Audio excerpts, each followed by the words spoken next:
29 मई को नरेंद्र मोदी बिहार दौरे पर आ रहे हैं। उस पर अब सियासत भी शुरू हो गई है, लेकिन हम चर्चा करेंगे कि नरेंद्र मोदी इस दौरान क्या क्या करने वाले हैं। 29 मई का दिन बिहार के लिए बहुत बड़ा रहने वाला है। वो इसलिए रहने वाला है क्योंकि पटना में जो नवनिर्मित एयरपोर्ट टर्मिनल का जो निर्माण हुआ है उसका उद्घाटन किया जाएगा। वहीं बिहटा एयरपोर्ट का शिलान्यास किया जाएगा। सारे विषयों पर जो है विस्तृत चर्चा करेंगे, बताएंगे कि बिहटा एयरपोर्ट की ज़रूरत क्यों पड़ी, नए टर्मिनल की ज़रूरत क्यों पड़ी। लेकिन सबसे बड़ा सवाल है कि पीएम मोदी जब जब बिहार आते हैं तो उन पर सियासत शुरू हो जाती है।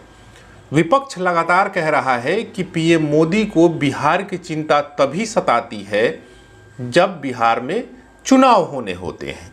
यानी कि इस साल अंत में बिहार में विधानसभा का चुनाव होना है, उसको लेकर सभी पार्टियां तैयारियों में जुटी है। वहीं मोदी भी लगातार बिहार के दौरे पर आ रहे हैं। ये 2 दिवसीय दौरा है। सबसे बड़ी बात है कि नवनिर्मित जो एयरपोर्ट बना है पटना में उसका उद्घाटन किया जाएगा। नया टर्मिनल मिल जाएगा, लोगों को सुख सुविधाएं बढ़ जाएंगी। और बिहटा में जो एक्सपेंड किया गया है, यानी कि पटना एयरपोर्ट पर भीड़ ज़्यादा हो रही थी, सुविधाएं कम हो गई थी। क्योंकि भीड़, जब ऑब्वियस बात है, जब भीड़ ज़्यादा होगी तो सुविधाएं कम हो ही जाती हैं, जगह का अभाव था। इसीलिए अब इसको बिहटा में भी एक इंटरनेशनल एयरपोर्ट का निर्माण किया जा रहा है, जिसके लिए 116 एकड़ जमीन जो है वो एक्वायर कर ली गई है। उसका जो है शिलान्यास प्रधानमंत्री मोदी 29 मई को करेंगे। लेकिन मोदी जो है वो सिर्फ यही 2 काम नहीं करेंगे, इसके अलावा चुनाव है तो चुनाव को लेकर के सारी कवायद भी की जाएगी। वो रोड शो भी करेंगे, भाषण भी देंगे, कार्यकर्ताओं, सांसदों, विधायकों से भी मिलेंगे, गहन चर्चा की जाएगी, चुनाव को लेकर के परिचर्चा होगी, लोगों से बात करेंगे, कार्यकर्ताओं से बात करेंगे, उनका फीडबैक लेंगे और अपनी बातें रखेंगे। लेकिन विपक्ष जो है इस पर कटाक्ष कर रहा है कि मोदी जी को तो सिर्फ चुनाव के समय ही बिहार की याद आती है।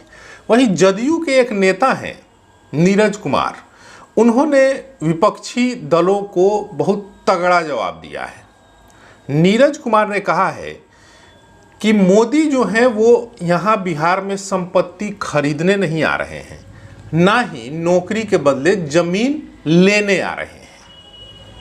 वो तो बिहार के विकास की गति को तेज करने आ रहे हैं। लेकिन विपक्ष जो है वो हमेशा मोदी से पता नहीं क्यों परेशान हो जाता है, ये नीरज कुमार का कहना है। और इसमें थोड़ी बहुत सच्चाई भी है कि जब भी मोदी का दौरा होता है तो विपक्षी दल जो है वो परेशान होते हैं। वो जानते हैं, उनमें जो है ऐसी बात है कि वो लोगों को इन्वॉल्व कर देते हैं। और ये मोदी का दौरा ऑपरेशन सिंदूर के बाद ये दौरा अहम होने वाला है, क्योंकि जहां भी वो जा रहे हैं वो ऑपरेशन सिंदूर की चर्चा जरूर कर रहे हैं। राजस्थान भी गए थे, वहां भी चर्चा की थी। और इसका एक असर जो है वो लोगों के मन पर भी पड़ता है। देखिए, एक डेलीगेशन विदेश गया है जो विदेशियों को समझाने की कोशिश कर रहा है कि पाकिस्तान जो है आतंकवाद को बढ़ावा दे रहा है और उससे बच के रहने की आवश्यकता है, भारत उससे पीड़ित है, जिस पर उसने कार्रवाई की है।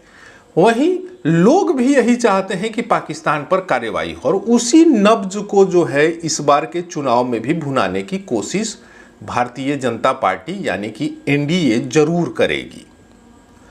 खैर, ये तो बात हो गई पॉलिटिक्स की। लेकिन एक बड़ी सौगात प्रधानमंत्री मोदी देने वाले हैं। नया टर्मिनल, नया भवन का उद्घाटन हो जाएगा। वही बिहटा में इंटरनेशनल एयरपोर्ट का निर्माण हो जाएगा, तो उससे भीड़ में एक कमी आ जाएगी, लोग बट जाएंगे, वहाँ से भी फ्लाइट्स उड़ेंगी, यहाँ से भी फ्लाइट्स उड़ेंगी, तो उसका फ़ायदा लोगों को मिलने वाला है। एक बहुत बड़ी सौगात आप इसको कह सकते हैं कि बिहार वासियों को मिलने वाला है। वहीं कई और एयरपोर्ट्स के भी विस्तार और नए एयरपोर्ट्स बनने की चर्चा हो रही है, जिसमें मुजफ्फरपुर भी शामिल है और कई और जगह भी शामिल है, जहाँ पे एयरपोर्ट ऑलरेडी है लेकिन उसका विस्तार करना है, जहाँ पे फ्लाइट्स लैंड कर सके, उड़ सके, जिससे बिहार भी विकास की दौड़ में शामिल हो जाएगा। मोदी कहते रहे हैं कि 2047 में जो विकसित राष्ट्र की कल्पना है वो कल्पना बिहार के रास्ते से ही होकर जाएगी। यानी कि बिहार जब विकास करेगा, बिहार जब आगे बढ़ेगा तो देश भी विकसित होगा। और इसमें वो कहते रहे हैं कि इसमें आपकी हमारी सारे लोगों के सहयोग की ज़रूरत है। और लोग ये भी कहते हैं कि अगर हम आप सोच लें कि बिहार को विकसित बनाना है, देश को विकसित बनाना है, अगर हम आप कोशिश करेंगे तो ये असंभव नहीं है, ये सभी जानते हैं। लेकिन बेरोजगारी ज़्यादा है, रोज़गार की कमी है, ऐसे में सरकार जो है वो इस पर भी ध्यान दे रही है, लेकिन हालांकि इसमें और ज़्यादा ध्यान देने की ज़रूरत है। मोदी आ रहे हैं, कार्यकर्ताओं में जोश भरेंगे, चुनाव प्रचार, एक तरीके से चुनाव प्रचार ही कह लीजिए कि चुनावी साल है तो आएंगे ही नेता, आएंगे अपना प्रचार करेंगे, बहाने भले ही कुछ और हों लेकिन प्रचार प्रसार तो अब शुरू हो गया है, अब ज़्यादा समय भी नहीं बचा है। ऐसे में बिहार को एक बड़ी सौगात के तौर पर इसे देखना चाहिए। अभी तक आपने हमारे चैनल को सब्सक्राइब नहीं किया है तो कर लीजिए।